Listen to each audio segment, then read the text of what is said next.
Good morning, everybody. Welcome to another edition of Hawk Blogger Mornings. I am Brian Nemhauser. You can find me on Twitter and on Instagram at Hawk Blogger, and got a special show today. First time for me, honestly, getting a chance to speak with one of the OGs of the Seahawks beat, someone who's been doing it for a while, Bob Condotta, who also back in the day covered the Huskies for the Times before he covered the Seahawks. So a couple different angles to talk about with Bob here. And I have to say, as I welcome you in, Bob, this is what I would call a mitzvah for you to join at 8 a.m. in the morning when you are said to be not a morning person. It's quite nice of you to spend some time sharing your thoughts with us. How are you doing? Sure. Yeah. Yeah. No, no, I'm definitively not. Especially my kids have grown up and all that, so now I don't have any reason to get up in the morning anymore. So yeah. So usually not my best time of the day, but yeah. No, sure. Thanks for having me. Yeah, it's great to have you. My first question is probably my most important question, and it is: do you know if Mike McDonald, if they're going to continue the media combine that the Seahawks have done in the past, and if so, are you in preparation for this? I don't think so. They haven't had that for a few years. I don't think. I don't even Uh-huh. know. I don't think they've had it since COVID or whatever. I only did it the one time. No, I didn't do it. I know they did it at least one time after the one time I did do it, and I didn't do it then. One time was enough for me. That was a good sport thing to do. I saw a picture. I was looking that up today. Softy Mahler wearing a Star Wars shirt, as I'd expect him to be doing, and Slick Hawk falling as he did it, and a lot of good sports out there. I think I saw. I had to double check, but John Boyle ran like a 5:09 or something like that. Was that real, or did they just fake it John, for the Seahawks.com guy? no, no. John's a legitimate. I mean, he's a lot younger. Especially back then, he was way young. I guess we all were 9 years younger then. But Yeah. He's a little bit younger than the rest of us. I know he's a little bit younger than I am. But yeah, no. John's a good athlete. I think he was a skier. A skier at a pretty high level and things like that. So no, I think that was legit. I'd forgotten about that. Yeah, I remember Slick Hawk falling. I remember Softy doing that, and it was long ago enough that Danny O'Neill was. I know he took part in it as well. So, He did. all right, so He yeah, did. it's been a while since that one. I think they did it one other year after that, maybe, and then, but that wasn't. Like Mike McDonald would have nothing to do with that. Pete had nothing to do with that. I mean, that was just something the PR staff did. So Huh. um, Yeah. that Well, was it wasn't like Pete Carroll's idea or anything. that had to be a little nerve-wracking, I'd imagine. A little fun, but a little nerve-wracking. But I was struck by the fact that it just a lot of people being good sports and having fun with it, and it was a cool way for the media to kind of show some personality too. So that was cool. Well, obviously, what's on everybody's minds is a new coaching staff. It is, the first year post Pete Carroll, and you've had a chance to listen to these guys through their first press conferences and watch their first few practices. I'm curious, for you, what stands out to you as different to this point? Obviously still very early, but what stands out to you as maybe different? I mean, if you're talking about what we hear when we listen to them or whatever, I mean, obviously Mike McDonald's personality is quite a bit different from Pete Carroll's. To be fair, most people's would be. I mean, Pete was a very unique person and personality, and the way he presented himself to the public and things like that. I mean, he's one of a kind, I think. So to expect anybody to do things exactly as Pete or to talk exactly as Pete, I think that'd be hard to find. I think throughout the entire world. But yeah, I mean, McDonald, I think he's a little more.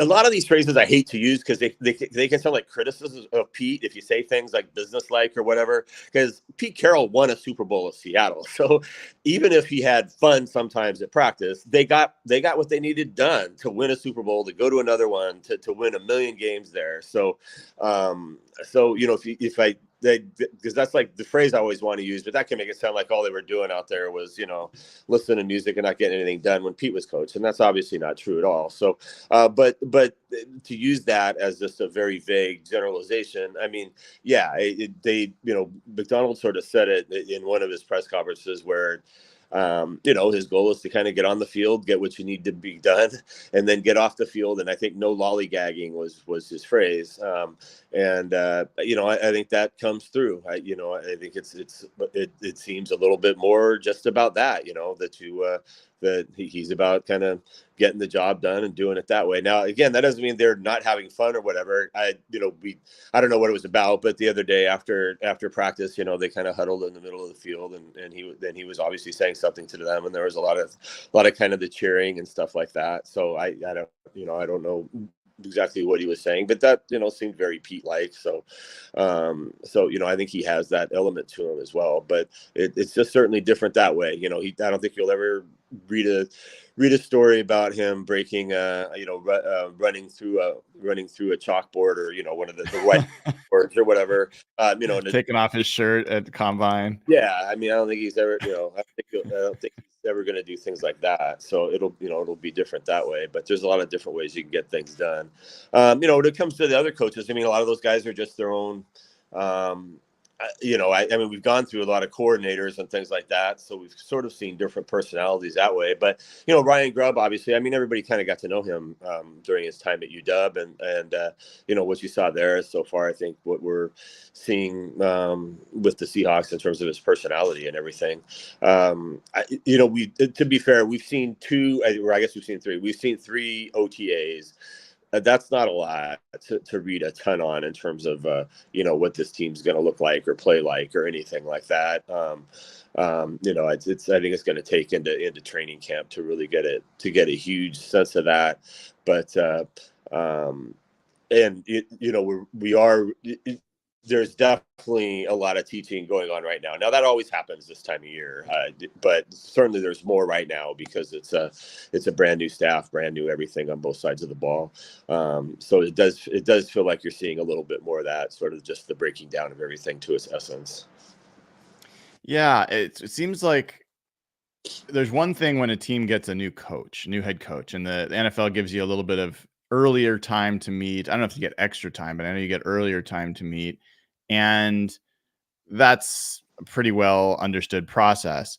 But when you have a new coach and then you've got a new staff that has never worked together, and you've got an offensive coordinator who's never been in the NFL and an offensive line coach who's never been in the NFL, and all of these things coming together and learning together at once, it's a pretty unique situation. I don't know how often that's happened in the NFL. It seems like a really key part of this all working is that Ryan Grubb can really handle the offensive side of the ball. And I'm curious, I know the Huskies thing for you is a long time far gone, but I'm curious if you've got any insights or heard from folks about Ryan Grubb and Scott Huff and expectations of how they will acclimate to being NFL coaches. Yeah, I haven't, I guess, talked to anybody at UW specifically about that, but that's a huge question mark for sure. The one thing though is I think good coaches can do that. I think if you're a good, I've always felt like the talk about adjusting to levels is somewhat overblown. If you're a really good coach, it translates across every level. If you've got a really good quarterback, I mean, there's things that make a good coach kind of I think there's things that are more important than things like, as a coach jumping from college to the NFL, and like, do you have a great quarterback, and do you have good players and things like that? And if you have those things, I think it can supersede an awful lot of that. But they strike me, and especially Grubb himself strikes me as the kind of person who I think he seems very self-aware in those kinds of ways, and I think understands that he might be one of those guys who knows what he doesn't know. And I think I've always felt that's an important thing as well for guys who make any sort of jump is understanding that, everything might not, I can't just do the exact same thing at that level. That whatever worked in college isn't necessarily just going to always work in the NFL. And it seems like he understands that. He sort of talked about that the other day, of knowing that there's, just saying there's going to be, offense isn't going to look exactly like Washington's offense last year. I asked him a question about, NFL defense is sort of presenting more challenges from week to week, and he said yes, they will. And there's they kind of have more answers, and so you kind of have to do more things to sort of combat that. And he seems like he's the kind of guy who gets that part of it for sure. And if you can relate to people, and these days I think. In some ways, I think the fact that college football is becoming a little more professionalized with NIL money and things like that, and players already sort of having a lot of guys having gone through, having kind of had those adjustments. You're not necessarily going from having never made anything to suddenly you're making millions of dollars. It all feels a little more gradual these days. I think some of the relating to the players maybe isn't quite the jump up from college to the NFL anymore that it used to be, just because of how I think the college game has become a little bit more, college athletics, all of it has become a little bit more pro-like. That's a great observation, right? I mean, that was one of the things that has been one of the things that people would point to as a big difference between college coaching and NFL coaching is, hey, the college kids aren't making money, and when they get to the NFL, these guys have a lot of money. A lot of them do, at least. And it's a different kind of relationship. And so NIL certainly is changing some of that dynamic. I'm curious, you wrote recently about the Seahawks emphasizing versatility on their defensive line. And Draymond Jones is kind of a person that seems to be I don't know if I'm like overreading this, but they seem to hold their cards close to the vest on how they intend to use him. A lot of like sideward glances and not direct answers. Yeah. But I'm curious what your thoughts are there. Yeah, well, so we haven't seen him. I mean, he hasn't been at any of the OTAs that have been open to the media. So it's been hard for us to get an assessment as well. So I think maybe they're doing that in part because since we haven't seen him yet, they don't have to tell us anything this time of year. And when we haven't been able to be like, hey, he's doing this today. And, they have to sort of give a little bit more of a direct answer.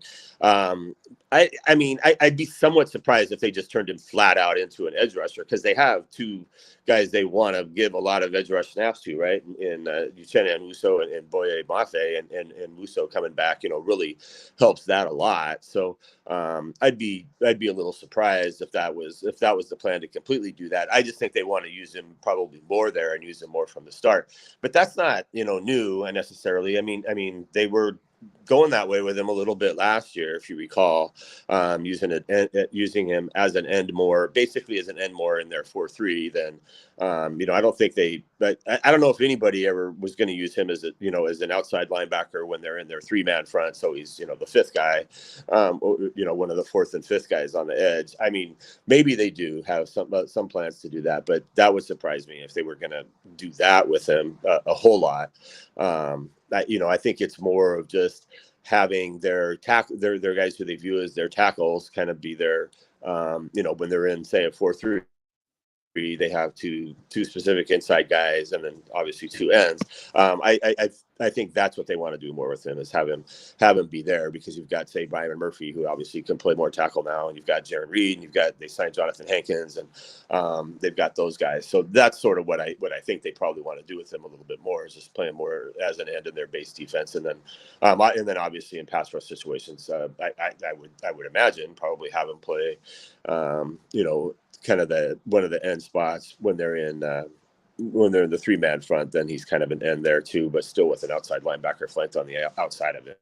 So I would imagine that's probably what they want to do with him. But yeah, it's I don't know if it's been on purpose that they've had a few guys sort of miss the practices or miss the OTAs we've been able to see. But it did. I think it did strike all of us a little bit coincidental, or potentially coincidental anyway, that he has not been out there for those ones. But it's also not uncommon for defense. Last year none of the defensive linemen were out there for the OTAs. I mean, it's sort of a time of year where the guys who are going to take a lot of tough reps, sometimes you don't, you kind of give them, these are the time of year to give some of those guys some of that rest off, kind of fully get your legs back and not use them a whole lot. Michael Bennett never took part in anything this time of year, guys like that. Mm-hmm. So So I don't know, but yeah, it will be interesting to see once the games really start exactly kind of Jones's inside outside snap distribution for sure. Obviously, Bob, one of the things that's going to be critical to the Seahawks this year and has been critical for a number of years and unfortunately not been a good thing is the offensive line. And Scott Huff's here to help. Brian Grubb has offensive line history. The Seahawks had a lot of injuries last year, and maybe the biggest one was at right tackle with Abe Lucas. Now they've given themselves a backup plan better than they did last year with George Fant. There's been some reports that Seahawks are not as concerned about Abe Lucas's injury as maybe it was given on last year. That when Pete Carroll said it was chronic, I think that set off a lot of alarm bells for folks. Do you have any perspective or insights about where Abe Lucas is, or whether there's any reason to believe this guy is going to be able to, come back and be the player he was his rookie season? Yeah, I wish I could say that definitively, but you're right. They signing George Fant sent at least a little of a signal that they did feel it necessary to pay, a little bit of money to make sure they were covered better there. So I think that did. I think that did say a little bit like they're not 1,000% sure that that's going to happen, because they wouldn't have done that otherwise. I don't think. If they thought that would happen. Conversely, they didn't draft a tackle. They or spend a high pick anyway on a tackle in the draft. So I guess maybe that's a little bit of a mixed signal there, because you've got Stone Forsyth, but other than that, and they've moved McClendon Curtis to guard. So it's not like they have they kind of just did one thing basically to sort of try to account for that. But we'll see. We haven't seen Abe Lucas out there at all. He's recovering from the knee he had, but they have just said consistently they expect him back for training camp. So, I guess we'll kind of get a good view there. I take it as a positive that he had the knee surgery, because I think they were finally able to kind of completely figure out. It sounds like what the issue was and try to go fix it with the surgery. It sounded like that was the plan was to get that done. So, but yeah, I think we're gonna have to wait till training camp to get a really clear answer on that one. We're talking to Bob Condotta of the Seattle Times. Bob, we've got a question here from someone in our chat. Colin Lundstrom wants to know, I need to ask Bob about his notoriously and legendary hilarious tweeting. There's not really a direct question in there, but you are known for getting a lot of people laughing on Twitter. Is this something you take pride in? Yeah, I mean, if someone actually finds any of those funny, yeah, I mean, I probably worry about that person if they find those things funny. But no, yeah, I mean, that's Twitter in particular can seem so crazy and way too serious at times. So I do try to have some fun with it when I can. I guess life's too short not to try to do that. It's always hard to know what the reaction is. Obviously, a lot of times you get people who are telling you your jokes are stupid or stick to football or whatever. So I don't know if I necessarily take pride in it per se, because I don't even know what the overall reaction is. But yeah, if anybody finds some of those funny, I appreciate that for sure. Speaking of living life to the fullest, I think I saw that you were at both the Pearl Jam shows up in Seattle. Is that right? Yeah. That was a lot of fun. I like going to concerts, so I go to as many of them as I can anymore, especially like I don't have kids in the house anymore, so I don't really have to save money for them. So spending their inheritance, so to speak. So but yeah, I actually took one of my sons to the first one. He's a big music aficionado, so he likes going to some of those things as well. So he's not it's kind of funny. My kids are actually not really big sports fans, so we don't really go to games together a whole lot because it's not really their thing, but they really like music. So music's sort of our thing we do, maybe instead of going to a Mariner game or something like that. So so we all went to see the Rolling Stones and things like that as well. So that's awesome. Yeah, so I did get to go to the second Pearl Jam concert. I just stumbled into going. It was literally a last minute thing where a ticket became available, so I ended up going to that one as well. But which was a better show? I thought the second one was, it seemed like the energy was a little higher and things like that for the second one. They played longer. That was the one they were doing for their live Sirius broadcast as well. So it seemed like they knew that. I mean, they announced it. Obviously, they knew it, but it seemed like they played sort of knowing, hey, this isn't just the 18,000 people here, but potentially hundreds of thousands of others are listening to us live right now. So it seemed like they kind of played to that a little bit. So I thought the second one was better. All right, I won't keep you too much longer in this morning time for you, but a couple other questions. Curious if there's a player that stands out to you or players that you think have the potential to be breakout players for the Seahawks this year. Guys that are playing well in OTAs, guys who you think are just set up to be breakout players for the Seahawks this year.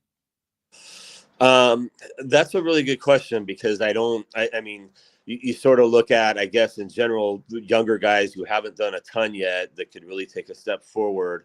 And in OTAs, there haven't, I mean, like the secondary basically is everybody's back. The linebackers, we haven't seen them.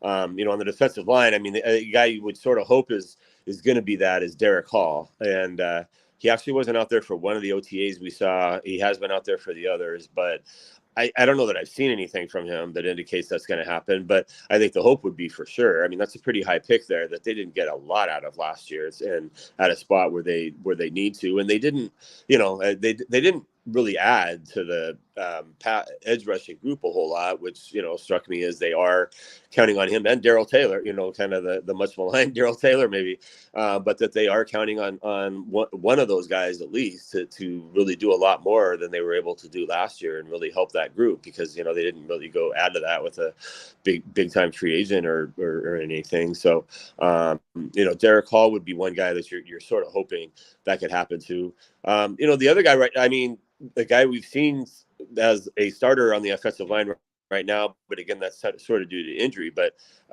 is McClendon Curtis, who I mentioned earlier. But right now, he's been the starting right guard in all the OTAs we've seen. I think Anthony Bradford would be if he were healthy, and he's not. He hurt his ankle apparently on the first OTA, which we were not at, and then he's missed every single one since then. Maybe he would be that guy. And then just, I mean, a skill position guy, and he's going to be thrust into having to do it. It's Kenny McIntosh. I mean, I don't know how much a third running back breaks out or whatever, but he's going to, I think he's in line, and unless he gets hurt or something, he's going to be that guy. He'll be the sort of the DJ Dallas, the role DJ Dallas had last year as a running back to be that third running back and the third down back. Although I think they like it strikes me that Ryan Grubb. It'll be interesting to see anyway. I guess how that rotation goes under Pete Carroll. They tended to always have a pretty clear rotation there of their third down back came on the field consistently in those downs, and he was always a pretty good pass catcher and all of that. But Ryan Grubb might want to just use Kenneth Walker and Zach Charbonneau as much as they can in those roles as well, and kind of get them the ball a lot in those passing situations if they can, and do it more with them. But McIntosh is in line to be that guy. So last year he basically didn't play, and so this year he'd be in line to play a lot more. You mentioned the McClendon Curtis playing at right guard and Anthony Bradford obviously being hurt with the ankle for right now. I know Christian Haynes has been running with the second team at right guard. Do you know who's been second team left guard so far? Yeah, it's typically been. Let me look at the roster really quickly to make sure. I don't actually have my thing in front of me, but if I call up the roster real fast, I'm sure. Yeah, like is it Tremaine Ankrum? Yeah, Tremaine Ankrum. Says he's been working as the backup left guard throughout with the second team. So Christian Haynes has been with the second team, and so that's I don't know if that's a surprise or not. The Haynes obviously a third round pick on their second the second pick. The second guy they took in the whole draft. So that would suggest, I guess, right now he's third on the depth chart there, because I wouldn't imagine he's, I would imagine Anthony Bradford would be at the head of that if he were healthy. So, but maybe that's to be expected at this point of things, as they're kind of both learning a new system and being a rookie as well. All right, two more. Curious, you met with Haynes. You've seen a ton of offensive linemen come through the Seahawks. Seen a bunch of young players come through. Any initial impressions of Christian Haynes? Any reason to think this guy looks different than any of the other guys that have come through here? Offensive linemen are so hard to judge in these early sessions because they're not hitting, they're not doing any of that. I don't know if I have an incredibly great read on a guard from these things. And it comes down, like I said, they've been doing so much kind of teaching stuff, and in the 11-on-11s we've seen they've really been kind of pass heavy, which makes sense. They tend to be this time of year, but then it's hard to read those two in these things. But he's just been he's been working with the second team offense in those. So I don't know. I just kind of, this time of year I look more at where they are, and when it comes to linemen, I don't ever feel like the greatest judge of trying to figure out exactly how good they're going to be yet when we haven't seen them kind of put on pads and do any actual blocking yet. But if you just, that's probably not the answer anybody's looking for, I guess. But I don't have. I like an honest answer. I'd rather that than you making something up. So yeah. Last thing is just, Bob, any other observations, things that, whether it's a player, coach, storyline, anything else that's been an observation for you through these first 3 OTAs that you've seen? I mean, one is that, this clearly, I think, offensively is Geno Smith's team. I mean, for obvious reasons, the trade of Sam Howell elicited discussion and things like that. And the local view that strikes me a lot of times on Geno Smith is a little more negative than I think the national view is. I think nationally people think he's played pretty well for the Seahawks, and I think they judge that because there's a lot of other teams with not great quarterback situations, and I think Seattle seems like it's not one of those. But there's zero sense that there's any sort of true competition there. Obviously, Sam Howell gets a lot of snaps because that's how it works this time of year. But I mean, he's gotten them all with the second team offense. I think they're riding or dying with Geno when it comes to the quarterback position this year, and as he adjusts to another offense, which he's done. I counted it up the other day, and now I'm forgetting, but it's either 5 or 6 offensive coordinators he's had in the NFL between his Jets years, where I think it changed once during his years there, and then the other moves he's made, and then this is now the third time it's changed with the Seahawks. So I think it's at least 6, I guess, offensive coordinators he's had. So he's sort of used to this, having to learn a new offense. But that's going to be as important as anything that happens. You end up kind of spent a lot of time, for obvious reasons, talking about the new players or whatever. But I think how well Geno adjusts to the offense, and how well Ryan Grubb adapts it to him, I think is going to be a hugely important part. Because to reiterate, you made that point earlier, but I mean, Mike Macdonald, he's the defensive guy, and I think they're really just going to turn the offense over, maybe even more so in some ways to Ryan Grubb. Generally when they're split on offenses on one side and defenses on the other, we see Macdonald over with the defense, and he's running the defense, and Grubb's over running the offense, and so that obviously the assumption, it's the offense has been better than the defense the last couple of years, and so the hope now is sort of the offense can stay at that level or get better. Obviously, it wasn't as good last year as it had been in 22. So you hope that it can get back to that level, if not better, and that the defense catches up, right? And it becomes a bit more of a complete team. And so, I think Geno Smith really is going to, he's the key part of that from a playing standpoint. So, and it's I've sort of sensed with Geno. I mean, it seems like you get a tiny bit more of a sense of that just kind of watching him out there, that I think he understands that and is sort of trying to take that responsibility on. Bob, do you guys get another press opportunity next week when they all have mandatory minicamp? Yeah. So they'll be out on the field Tuesday, Wednesday, Thursday, and we'll have, I think McDonald's due to talk Tuesday and Thursday, I think. I know for sure Thursday after it's all over, but if I recall right, he'll talk Tuesday, and then there'll be some players on Tuesday and Wednesday. So we will get opportunities with them, and it'll be a little, some of the questions about players are a little bit more relevant to that. The OTAs are voluntary, and the comeback often, if somebody's not out there or whatever, is that, well, it's voluntary and we don't really need to tell you anything, kind of thing with some of these guys. So, mandatory minicamp is always a much more of can be much more telling a little bit about where guys are in some things. So there'll probably be some news that comes out of that. Anything that folks should be looking forward to coming from you and the Seattle Times in the next few days or weeks? Just coverage of that. But any of our sort of, in general, any of our big sort of stories on Mike Macdonald or the rookies or stuff, we're sort of saving for training camp times. So nothing specific in that regard over the next week or so. But we'll once they come back to training camp in late July, we'll be ramping that up and having a lot more kind of that kind of stuff. Then we're some point might have a big profile of Macdonald and things like that. So that'll all be coming later. But no, nothing out of the ordinary right now. But yeah, definitely coverage of minicamp next week, and then some stories after that, sort of wrapping it up. Usually take a couple days to wrap it up with some 53-man roster projections and things like that, now that we've gotten a little bit better sense of where things are.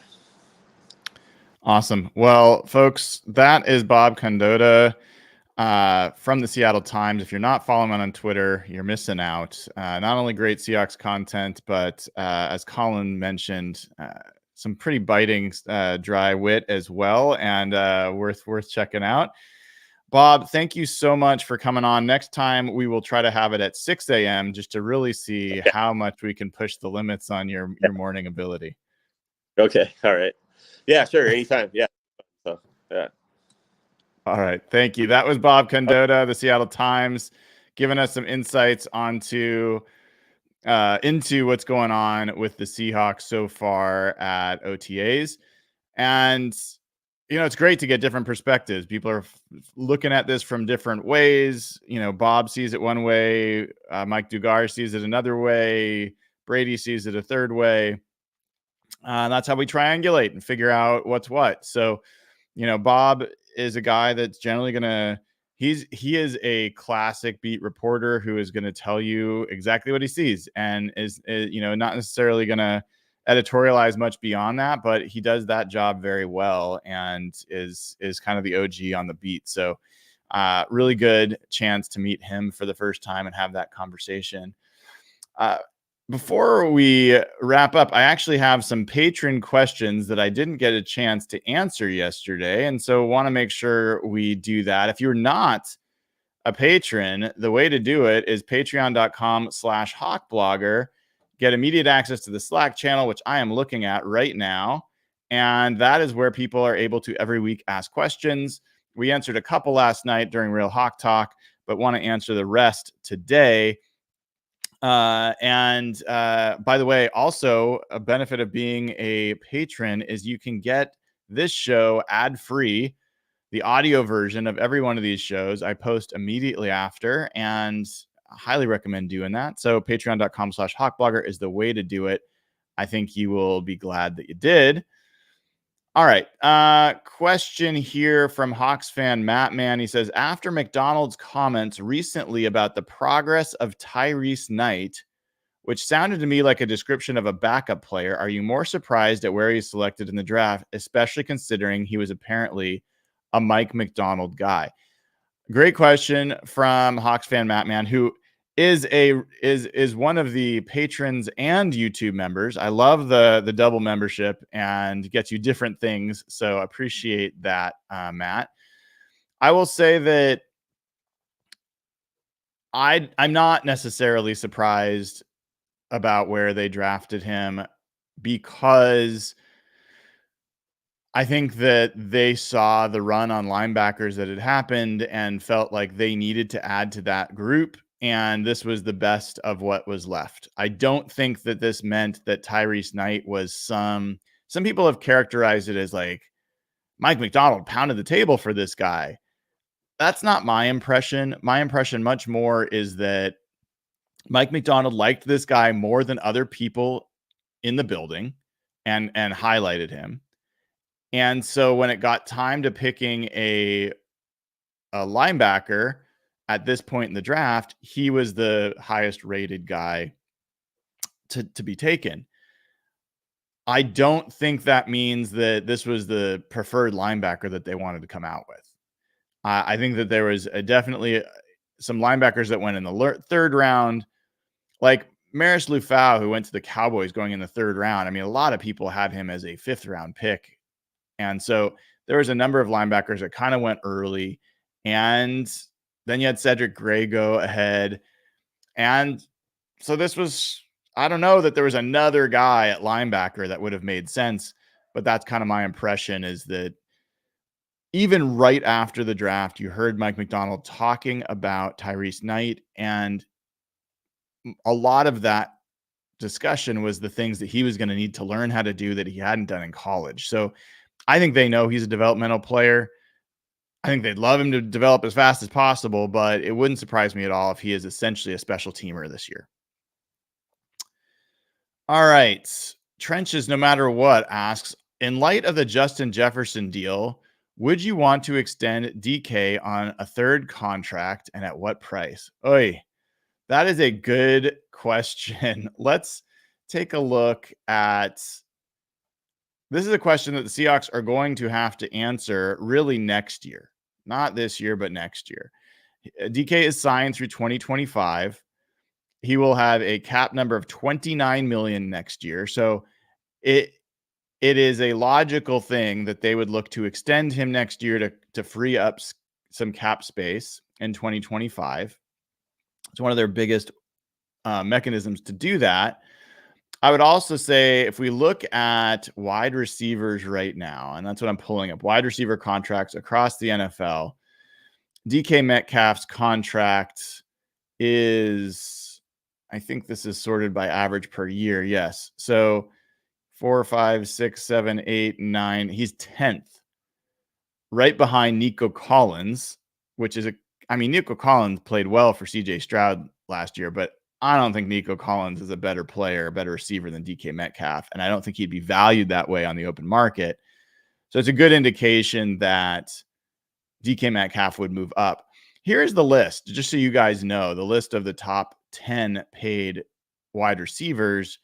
Number 1, obviously, is Justin Jefferson. 2 is AJ Brown, DK Metcalf's teammate, who, by the way, is also averaging 32 million a year. So there's 4 receivers who are 30 million per year or above. DK is just at 24 million just. So AJ Brown is number 2. Amon-Ra St. Brown, who just signed, is number 3.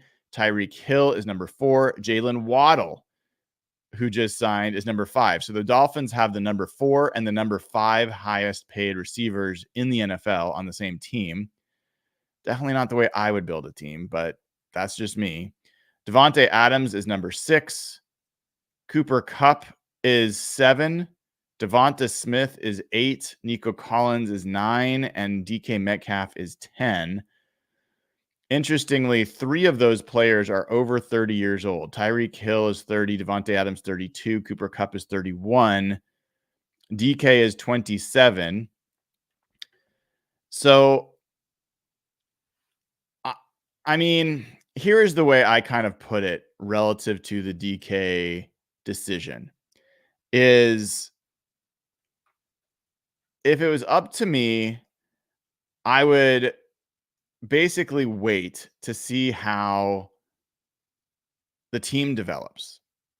In an ideal world, I think that you want to see other players stand out that you want to give that money to. And if that's the case, then you either potentially look at a trade, or you look at getting a comp pick and letting him go, DK go, and shifting that money somewhere else. But the reality is DK is a very good player. So if there aren't other players that develop, like, I don't know a good example right now, but if there's not a young player that you want to apply that money to, maybe a Charles Cross is a good example. If Charles Cross balls out this year, I would rather, if I'm not saying these are a one or the other choice, but let's say just for a conversation, it is, I would rather the Seahawks spend the money on a young tackle, and maybe Abe Lucas is another one, right? 2 tackles, than on a wide receiver. And I think you also have quarterback questions. And I have some concern with, if you don't have really the, like, if Geno Smith is not going to be around, do they have the right setup that they want to be paying DK Metcalf top dollar? So in general, my default expectation is you do extend DK Metcalf on a third contract. That's my default expectation. The ways where I would be comfortable with that not being the answer is if other young players really emerge that you want to pay, that are going to make it harder for you to afford to keep DK while paying other players you've got on the team. I'm okay shifting money from wide receiver to offensive line, defensive line. Those are probably the main ones I'm comfortable with you shifting away to. Edge rush, in there as well. But I just, most likely, I think the right thing's going to be for the Seahawks to extend him to a third contract.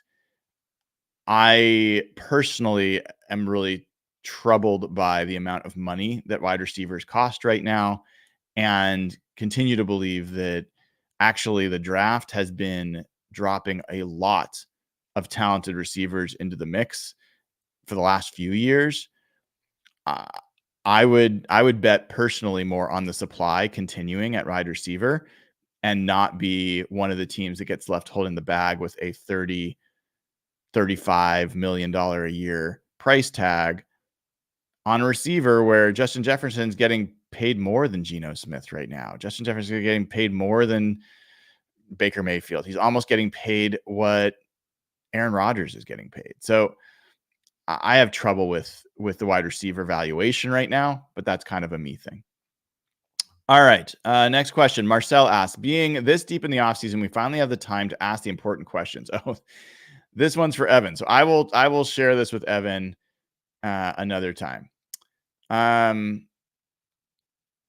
All right. Troy Fagan asks, paired with Geno's comments about Grubb having plays he hasn't seen in his whole NFL career, how excited are you letting yourself become when you hear Tariq Woolen says the offense had him speechless?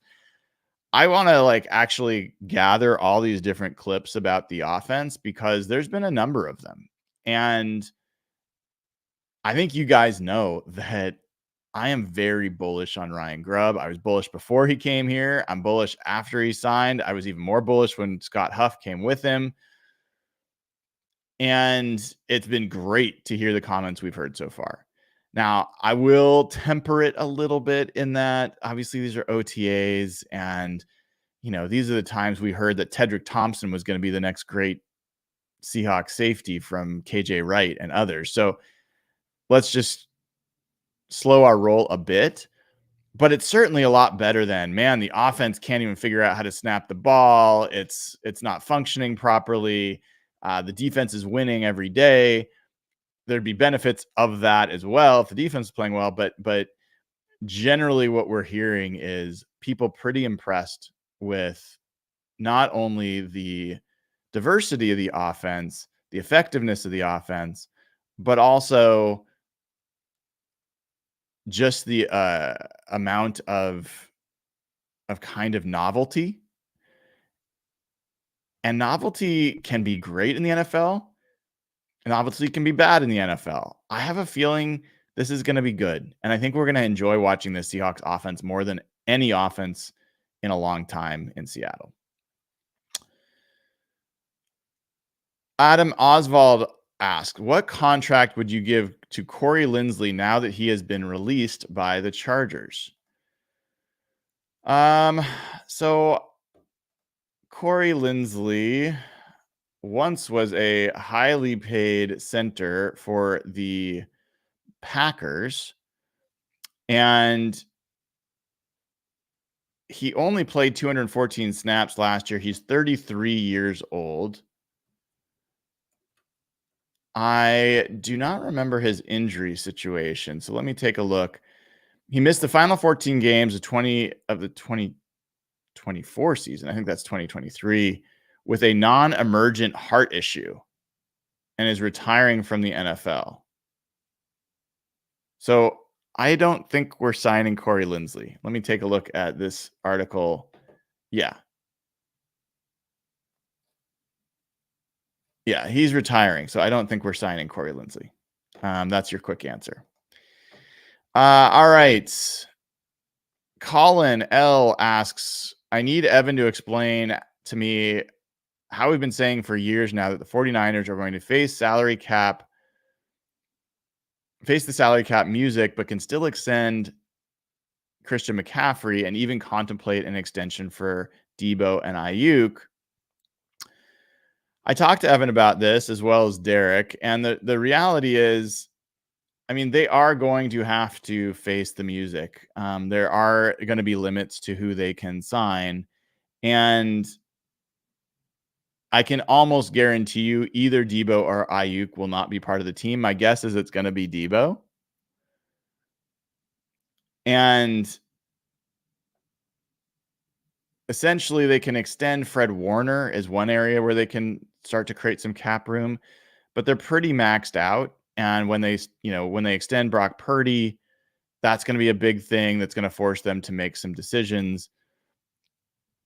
I mean, the reality is I am frustrated by the fact that it seems like other teams are able to keep all their players as well, and the Seahawks are having to make tough decisions, it seems like, all the time.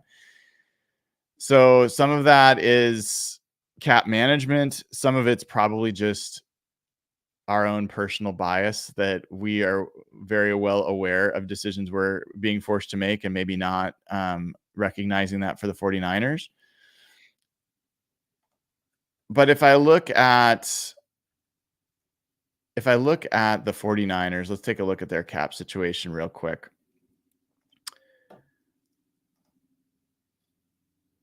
There are a number of guys.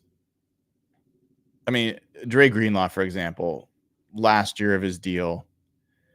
Fred Warner, he's signed through 2026, but his cap number jumps from 12 million this year to 29 million next year. So, he's 28 years old. We'll see if, I assume that they're going to do that, but it's a question of whether that's going to be a good move for them. George Kittle certainly is a guy that, he's got a 2025 year on his contract. He'll be 32. It'll be a $22 million cap number. They could extend him, but that's also a bit of a questionable move for a 32-year-old who will be a 32-year-old tight end at that point. And then you see them making these moves right now, like Malik Collins. They signed they have a 2-year deal. They're having to kind of pick up this year. They're not adding a Javon Hargrave level guy like they added last year.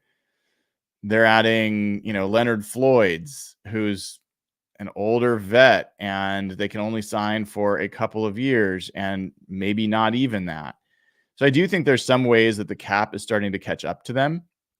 The surprise for me was them signing Juwan Jennings to the extension. That really forces their hand with Debo and Ayuk. There's no reason for them to have drafted Ricky Pearsall in the first round and then keep the other 3 receivers on pretty rich deals. So something's good. That's why I'm just confident that Debo most likely will be dealt. I hope it's Ayuk because I think he has a longer road ahead of him of being a top player. I think Debo's toward winding down and also is more injury prone. But we'll see. We'll see. So, yeah, I mean, if you listen to the NFC West draft that we did, I think you'll notice that the 49ers depth is thinning quite a bit. And that's part of what starts to happen in these situations. Your money gets really concentrated in these stars, and you're not able to fill out the rest of the roster with as high a quality a player as you once had. Imani Waddell asked what my biggest takeaways from the Brady Henderson observations that he offered on the Brock and Salk show. This was yesterday.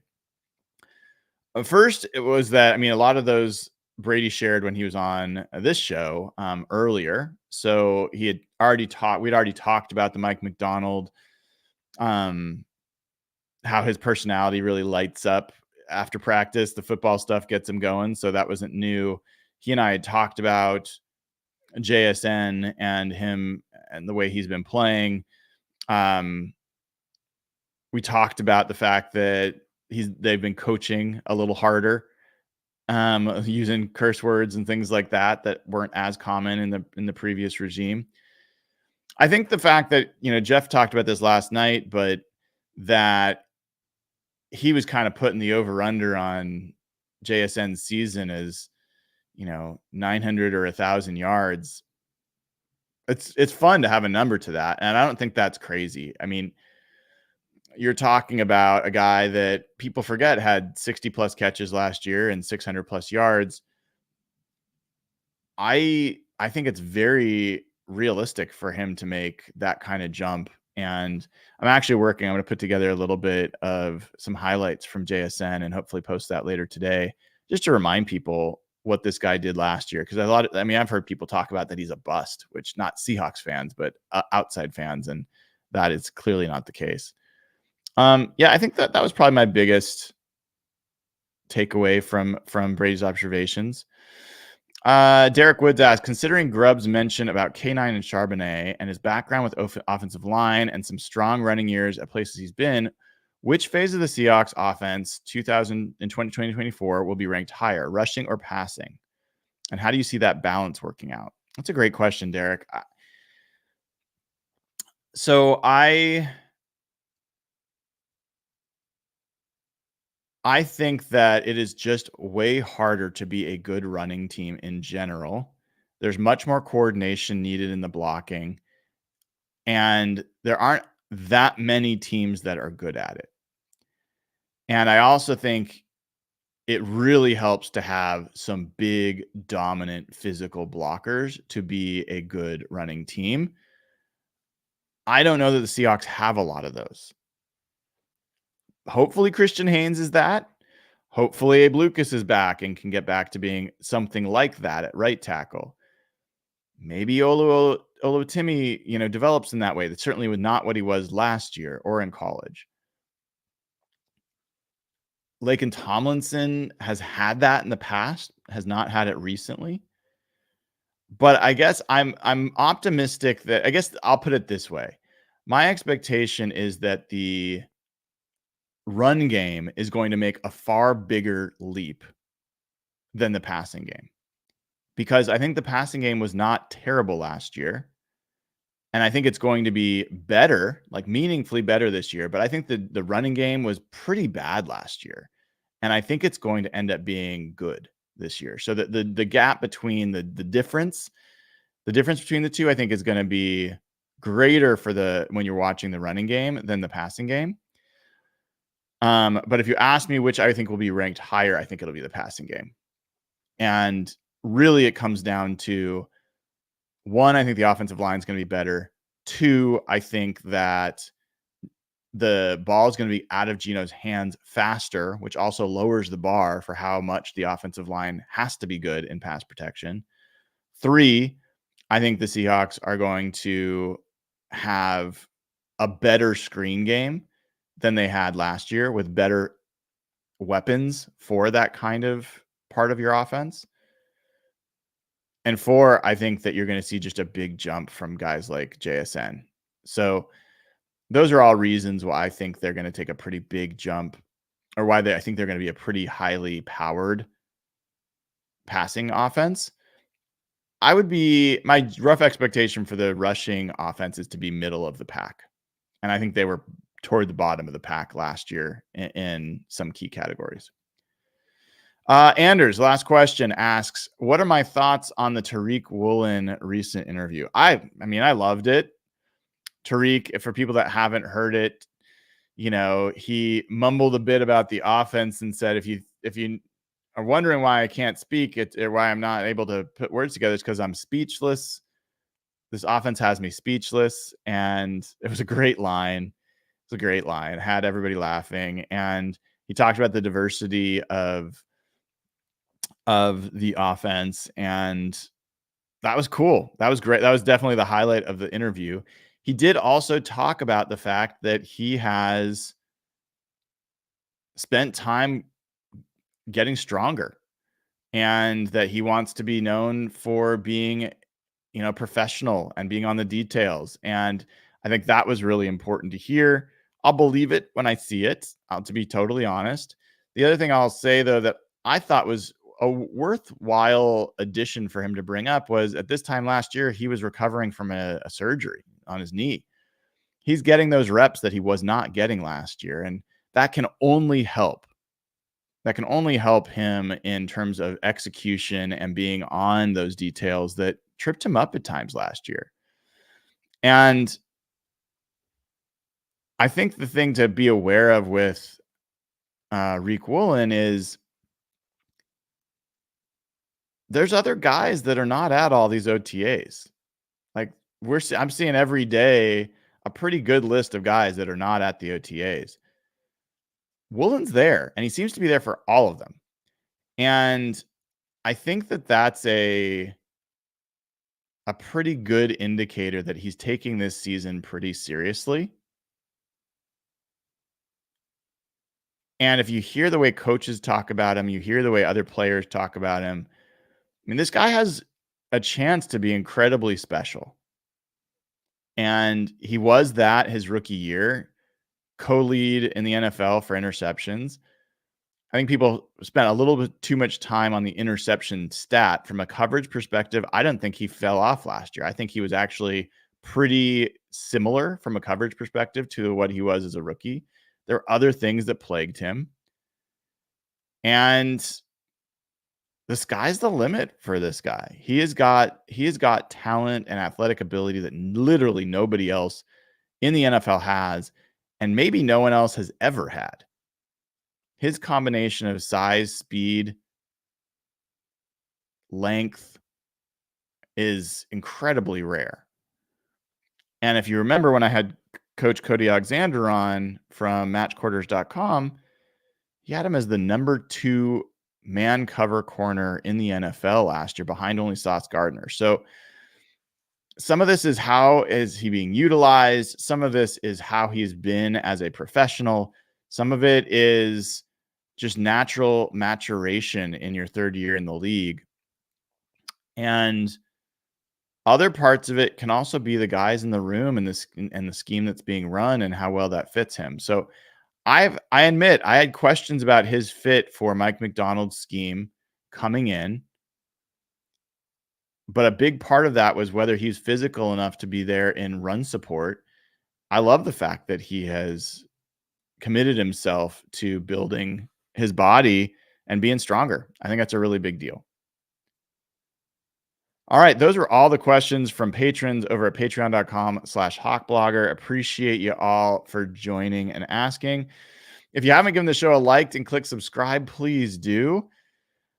I'm about to post the audio version of this show, so keep an eye out for that. Also, I will try to get a post up here a little bit later with some JSN highlights, so you'll want to make sure you're subscribed to see that as well. I'll also probably share that on Instagram, so you can follow it there at hawkblogger. I am Brian Nemhauser. You can find me at Instagram and Twitter at hawkblogger. This has been another episode of Hawk Blogger Mornings. Have a wonderful rest of your day.